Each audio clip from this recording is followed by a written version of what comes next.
जे डेव्हलपर आहेत त्यांना तुम्ही जबाबदारी द्या ना, 15-15 वर्ष त्यांनी मेंटेन करायची, कारण सोसायट्या होत नाही. SRA मध्ये तर सरसकट तशीच परिस्थिती आहे. लाईट बिल ते भरत नाही, काय नाही, आणि मग डिझास्टर होतोय. म्हणून या बाबतीत माननीय मुख्यमंत्री महोदय पण इकडे आहेत. हा एक खूप मोठा, हा वाढणाऱ्या शहरीकरण आणि नागरीकरांसाठी एक महत्वाचा प्रश्न होणार आहे सभापती महोदय, आणि म्हणून या बाबतीत सुस्पष्ट धोरण करणं गरजेचं आहे.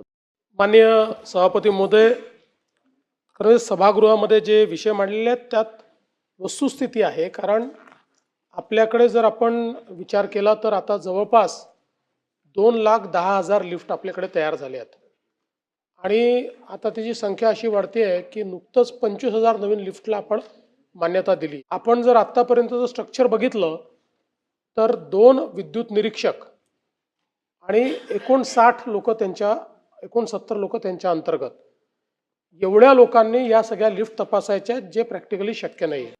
म्हणून आता याच्यामध्ये पहिल्यांदा तर आपण आपली संख्या वाढवतोय. हे जे 2 जण आहेत त्यांना आपण आता जो नवीन कायदा आणलेला आहे त्या कायद्यामध्ये सगळ्या एसींना आपण ते अधिकार देतो आहोत. आणि त्याच्यासोबत आपण जर बघितलं तर आपण सांगितलेलं आहे की जवळपास 519 नवीन पदं ही आपण त्याकरता तयार करतो आहोत तपासणी करता. पण तरीही आताचा जो लिफ्टचा क्वांटम आपण बघितला तरी 519 पदं ही आपल्याला पुढच्या काळात कमी पडणार आहेत. आणि म्हणून याच्यामध्ये जसं फायरमध्ये आता आपण बघितलं असेल, मुंबईमध्ये आपण ॲक्रिडेटेड अशा प्रकारचे काही थर्ड पार्टी व्यवस्था उभ्या केलेल्या आहेत की ज्यांना त्या ठिकाणी जाऊन फायरचं ऑडिट करता येतं. तशा पद्धतीनं ॲक्रिडेटेड व्यवस्था देखील आपल्याला उभ्या कराव्या लागतील. आणि यासोबत शेवटी लिफ्टची तपासणी करायची म्हणजे काय, 3-4 गोष्टींची तपासणी करावी लागते.